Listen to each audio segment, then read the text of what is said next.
Your eyes on the times, you walk ready to speak up. But with so many problems, you're exhausted trying to keep up. This is the Church Politics Podcast, where you can get political commentary from a biblical worldview. We're not trying to be conservative or progressive. We're trying to be Christian in the public square. And I'm black as heaven. I'm made in God's image. Nobody can change my settings. Hey man, cut off my knees and put an end to my search. It's easy to sell your soul when you don't know what it's worth. What you know good, Ann Camp, you're listening to the Ann Campaign's Church Politics Podcast with Justin Giboney, a.k.a. Bishop Cooper's grandson. Now, if you are actually watching this and not just listening to it on YouTube, you'll see I got my Mr.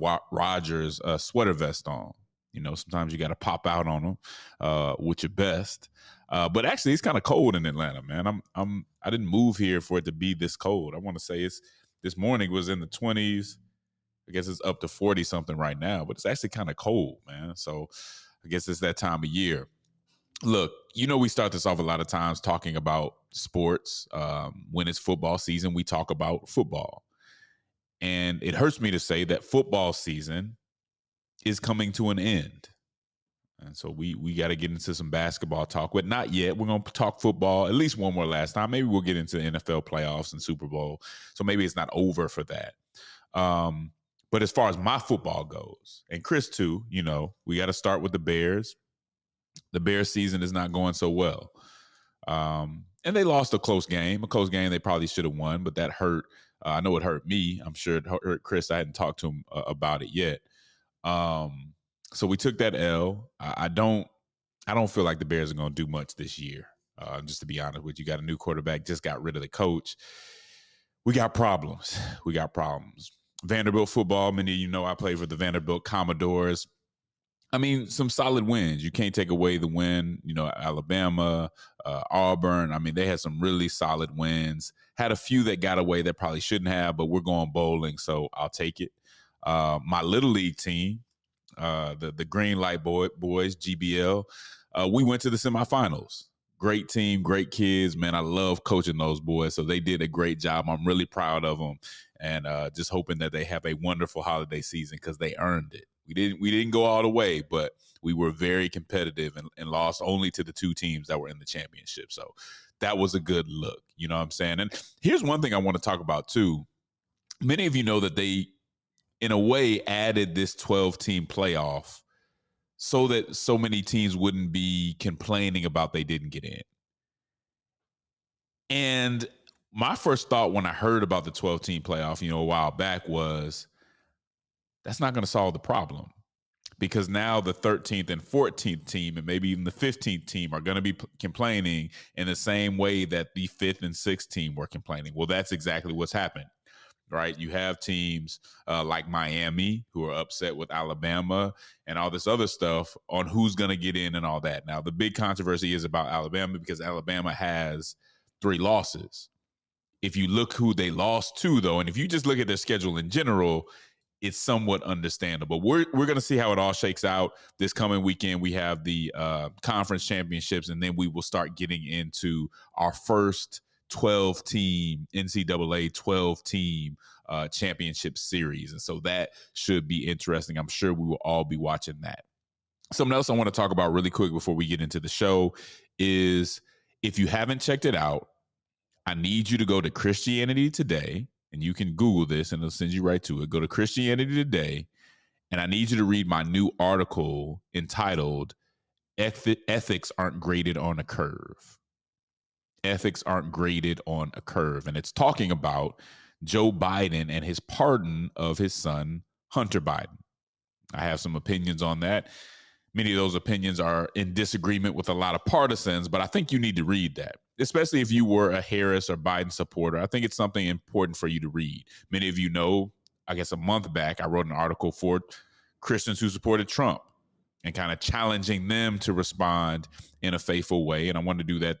I want to do that as well when it comes to Democrats and this pardon business, which I think is a little shady and a little shaky. All right. So if you get a chance, make sure you go check that out. Support the AND campaign, support Christianity Today.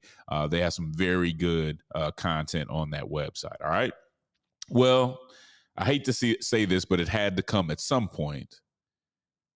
This will be the last episode of the year for the Church Politics Podcast. And this has been quite a year. I mean, for those of you who have been with us the whole time, we have really traveled the country. You've traveled the country with us from San Diego to DC, right? Traveled the country on our Civic Revival tour, speaking to Christians all over the country about how we can get through this election season in a better way. And I feel good in knowing and talking to the folks who actually came to those events or watched those events that it did help them think about this election in a different way. So I feel good about the students I've talked to in that regard, all the people who kind of spread the word about the AND campaign. I think we have been successful in that. So I really appreciate y'all. I mean, there's been a lot of ups and downs here. We've talked about a lot of different things, some of the things we got wrong. And you guys let me know. I hope when we got something wrong that you felt that we were honest about it, that I was honest about it, and that we let you know, and that we're trying to be as objective as we can while giving you a thorough analysis on the issues from a Christian perspective. That's what this is about. We thank you for being with us on this journey in 2024, and the journey will go on in 2025, okay? This will be the last episode in 2024, unless something crazy happens, all right? The other way that you can prevent this from being the last episode of the year is if you become a patron. If you go to patreon.com/churchpoliticspodcast, you may get some more episodes of the Church Politics Podcast in 2024. But those will be premium episodes. They won't be episodes that everybody has access to. So just think about doing that, man. You don't have to give much, but everything you give is greatly appreciated. And I want to give a shout out, as I always do, to our patrons and our supporters for supporting us in what we do and how we do it. One of the reasons I think you guys love the AND campaign is because you know we're not going to allow anybody on either side of the aisle, anywhere, to change our perspective, to change the mission that I think God has set this organization on. All right. So you support us knowing that we're not going to find a lot of support other places because we're not going to make those compromises. So I'll be honest, I'll be true to say we need you right now. We are doing an end of the year fundraising effort where we're trying to raise $200,000. We need you guys to be able to do that, to get to where we want to be so we can do some big, big things next year. And I'm really excited about what we're doing in 2025 here in Atlanta and at our chapters across the country. I think you guys are going to be interested in hearing more about that, okay? But we need your support. We appreciate your support. Again, if you're watching on YouTube, make sure that you like and subscribe. All right, let's get into it. So you know what it is. Grab your Bible, get your mind right, and prepare to think, not like a Republican, not like a Democrat, but to think like a Christian. And I'll be right back. Your eyes on the times, you walk ready to speak up. But with so many problems, you're exhausted trying to keep up. This is the Church Politics Podcast, where you can get political commentary from a biblical worldview. We're not trying to be conservative or progressive. We're trying to be Christian in the public square. And I'm black as heaven. I'm made in God's image. Nobody can change my settings. Hey man, got off my knees and put an end to my search. It's easy to sell your soul when you don't know what it's worth. And I'm back on the Church Politics Podcast. And as usual, let's go straight into the scripture. I want to go to 2 Samuel, chapter 8, verse 3 and 4, and then I'll jump down to 7. All right? And this is what it says. The king asked, King David, "Is there no one still alive from the house of Saul to whom I can show God's kindness?" Ziba answered the king, "There is still a son of Jonathan. He is lame in both feet." Where is he?" the king asked. Jumping down to verse 7. He asked the question, he's answered, and so he finds this son of Jonathan, who is obviously part of the offspring of Saul, his enemy. He tells him, "Don't be afraid," David said to him, For I will surely show you kindness for the sake of your father Jonathan. I will restore to you all the land that belonged to your grandfather Saul, and you will always eat at my table. You will always eat at my table. This to me has always been an extraordinary passage.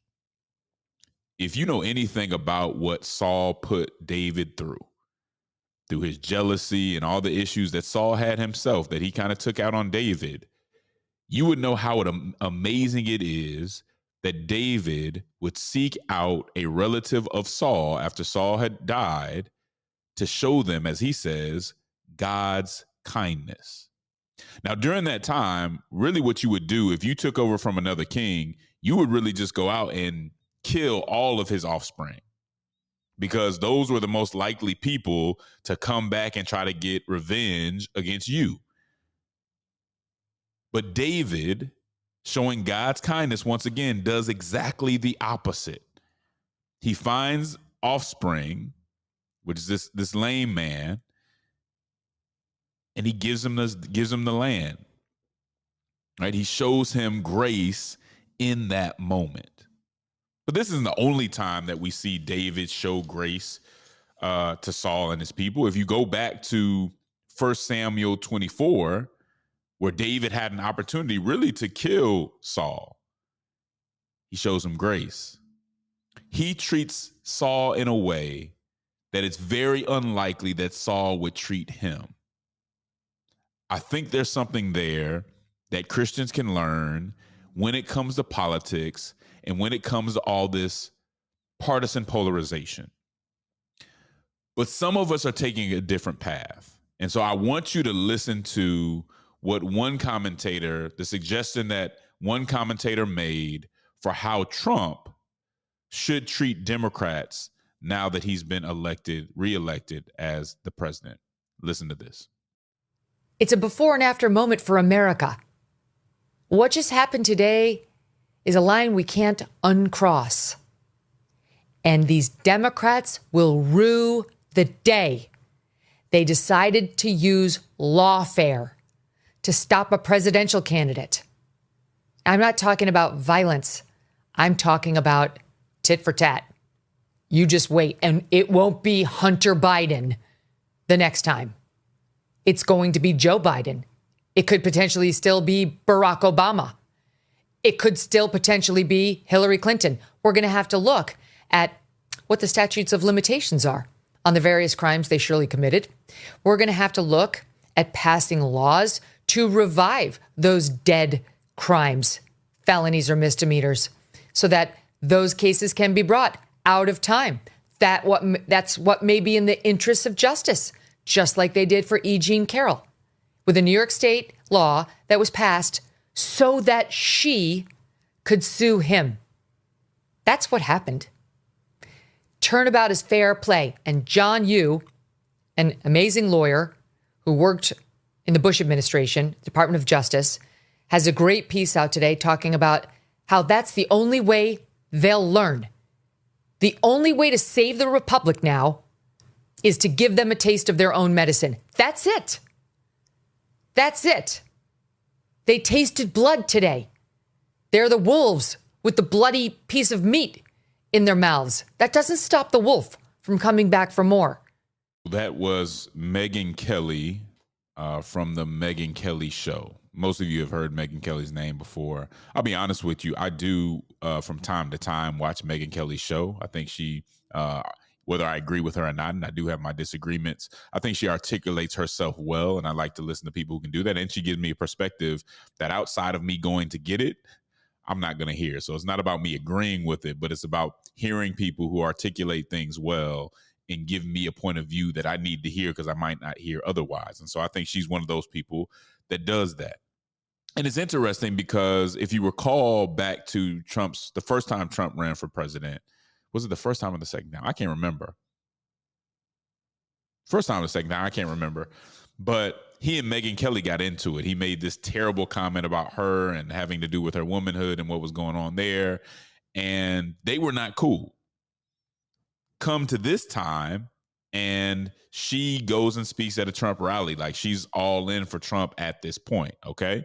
So that's where she's standing now. And I'll be honest with you, I had not heard her speak with this type of vitriol. Like, I don't think she spoke with this type of vitriol in times past.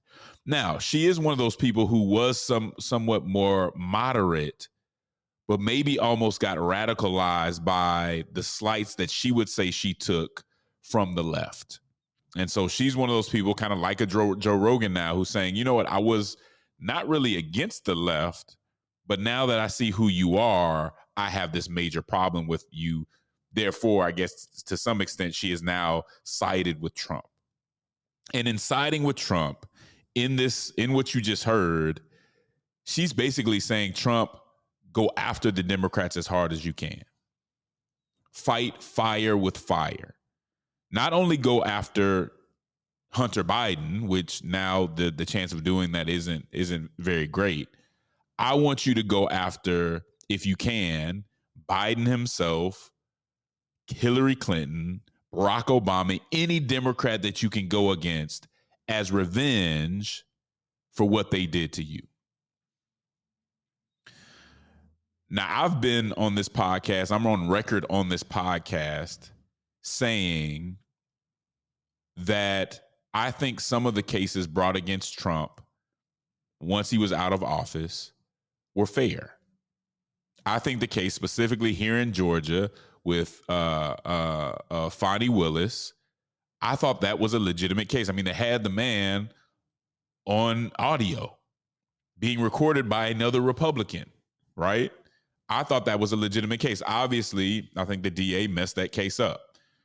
However, I'm also on record saying that the case, especially in New York, where they made things that used to be misdemeanors into felonies, they kind of twisted and turned the law to make this case, right? They, in my opinion, as an attorney, in many instances in that New York case, they somewhat manipulated the law to put Trump in this situation. And from the outset, while I thought that he was guilty of, or I thought there was a good chance he was guilty of some of the issues that popped up in Georgia, I said from the beginning, this New York case is not a good idea. And I think even a small part of you seeing Trump back in office is because stuff like that backfired.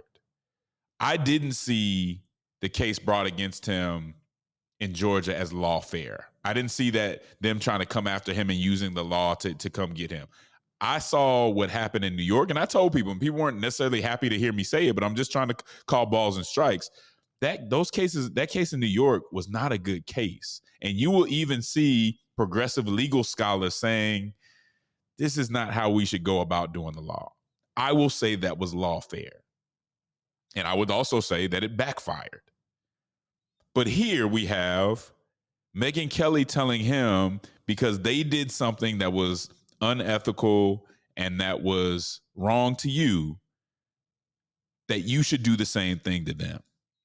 That the only way they're going to learn is if you prosecute every presidential candidate and every former president that's a Democrat that you can. And my hope is that the Christians who heard this before they heard it on this podcast, that when they heard it, the first thing they thought was no.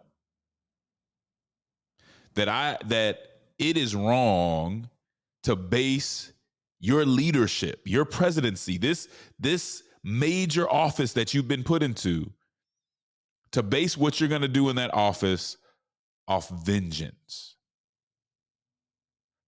Now, if somebody did something that's very wrong and you would prosecute them anyway, I'm not saying that you can't prosecute people anyway, but would it send a greater message if you refuse to do what you feel was done to you?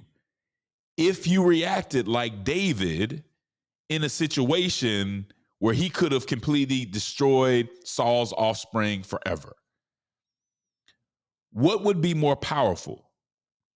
What would send a more positive and constructive message to America than taking the high road when people don't expect you to take the high road.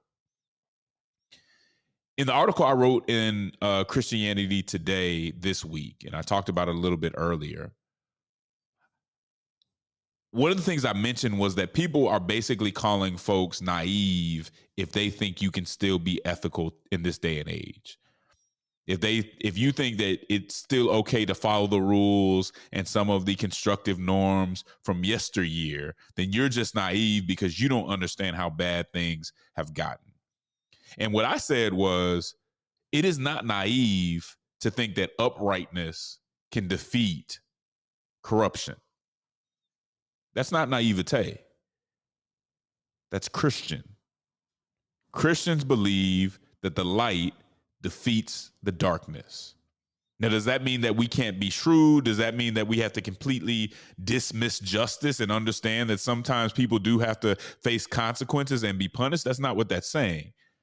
But it is saying we're not going to go out of our way and embrace the dark arts ourselves to get back at the other side, to think that we can win by being just as conniving or evil as the other side.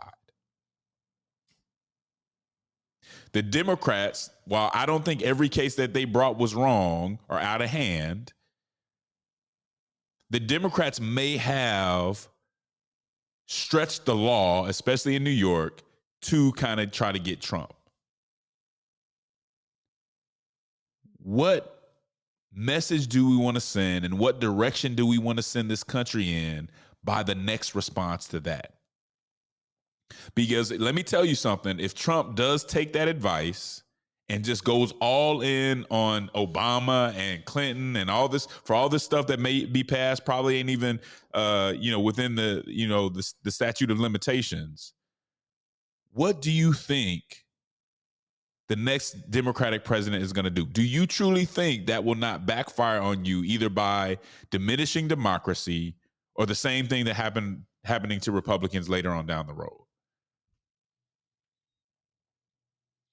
And to a certain extent, I don't have a lot of faith that partisans will say, hey, let's take the high road. I don't have a lot of faith in that. In fact, we're taking a lot of criticism for even suggesting that somebody would take that position. But Christians in both parties need to send the message that that is not the way to go. Number one, it's a distraction. Do you know how, well, I won't say number one, but one thing is it's a distraction. And do you know how much time and resources would be put into doing these things and doing all this retaliation that could go towards actually doing things that help Americans? I would rather them put their time into something that's going to help Americans, rather than spending all this time and all the news coverage is going to be about this revenge, this attack of lawfare and retaliation. Is that who we want to be? I'm surprised.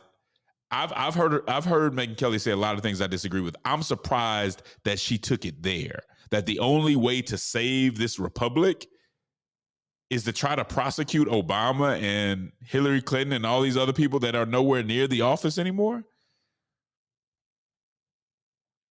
That's provocative, but that's not healthy for democracy. And so as we as Christians tend to think about this, I'm not saying don't be shrewd. I'm not saying don't be realistic about where we are in America right now, because it's not a good space. But do we seek vengeance? Do we base our platform on vengeance? I hope when we see things like that and hear things like that, we reject them outright. I'll be right back. A Church Politics Podcast. Your eyes on the times, you walk ready to speak up. But with so many problems, you're exhausted trying to keep up. This is the Church Politics Podcast, where you can get political commentary from a biblical worldview. We're not trying to be conservative or progressive. We're trying to be Christian in the public square. And I'm black as heaven. I'm made in God's image. Nobody can change my settings. Hey man, got off my knees and put an end to my search. It's easy to sell your soul when you don't know what it's worth. All All right, y'all. I am back on the Church Politics Podcast with Justin Giboney, aka Bishop Cooper's grandson. All right. One thing you might want to, and I'm not going to talk about it for too long, but one thing you might want to keep your eye on is a hearing that's going on in the United States Supreme Court right now. And it's about a Tennessee law. Okay. So Tennessee passed a bill which bans access to hormones, puberty blockers, and really what some would call gender affirming care, which can include like a castration, so to speak. And that basically it bans all those types of cheap treatments for minors in the state of Tennessee. Well, that law has been challenged, and the Supreme Court is hearing both sides really as I speak right now. So as I speak right now, that hearing is going on. And what could potentially happen is, and this may not happen, I'm not predicting it, is the Supreme Court could say that these laws are unconstitutional, that you can't, tell a parent that they can't get their kid puberty blockers and have these other, things happen to them dealing with hormones and all that. Or they could say these laws are legal, and it could really change a lot of things that are going on in states like California, Minnesota, places like that. So keep your eye on it, because I think it will have an impact on an issue that became a large part of this last election. That ad that the Trump campaign did, which seemed to be pretty effective, and all that on the transgender issue, was one of the kind of stand out, for better or worse, stand out ads of the whole political season, and based on what some of the polls are saying, had an impact on the electorate. So something to pay attention to in that regard, a major issue that's going on today in America, and we should be aware of it.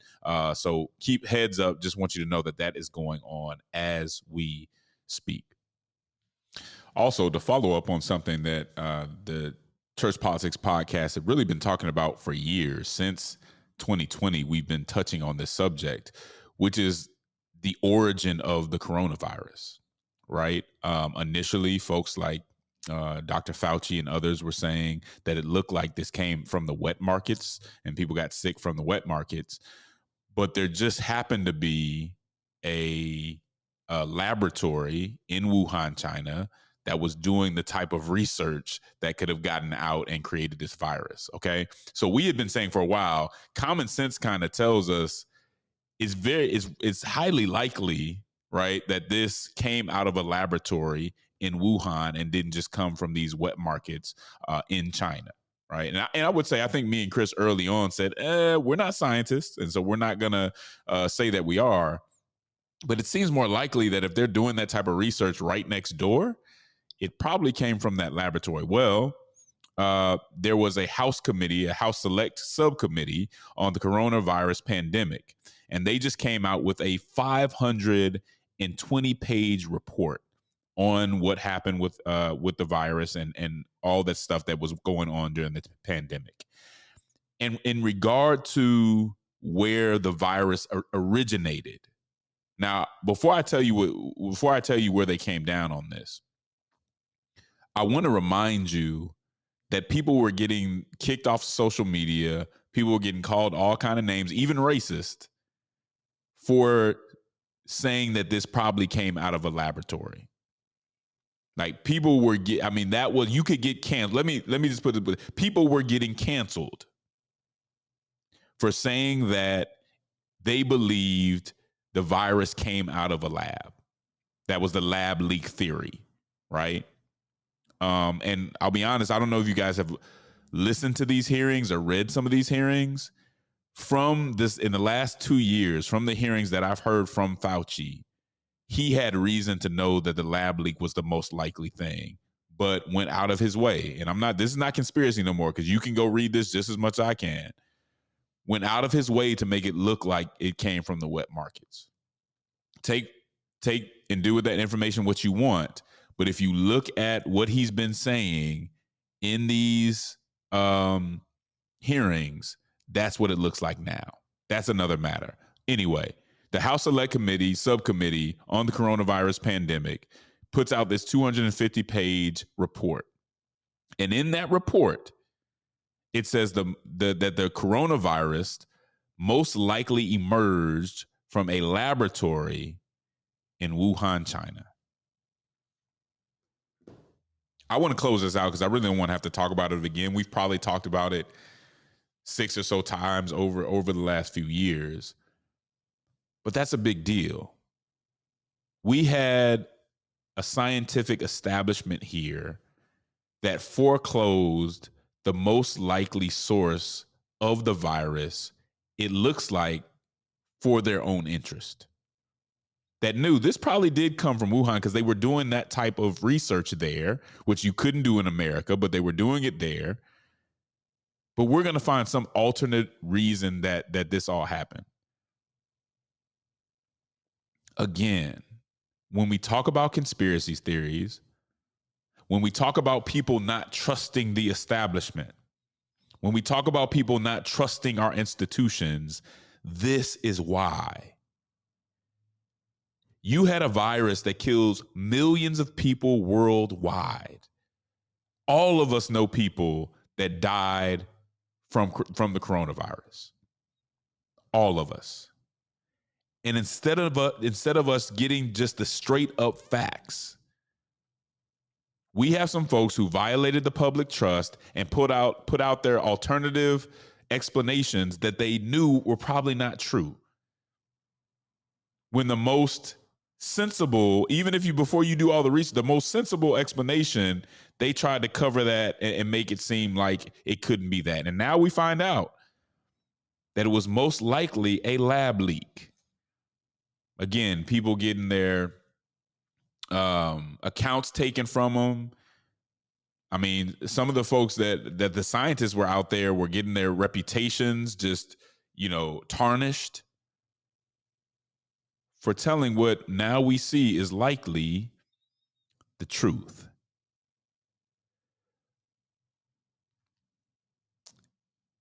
We've got to deal with what this means and how we prevent this in the future. How do we prevent this in the future? Because I saw what a lot of people did was once Fauci and Trump disagreed and kind of went head to head, it was the righteous thing to do to follow Fauci. Just because he was saying something different than Trump was saying, just because they weren't on the same page. Instead of saying, no, what's really going on here? Now, none of us really knew unless we were some scientists that had some more information than everybody else had. But I think we jumped to one side or the other too quickly, and it's looking like it misled us in a major, major way. So I don't really want to have to touch that again. If you need more information, please look up some of the hearing footage with Fauci, some of the other hearings surrounding coronavirus and what went on there.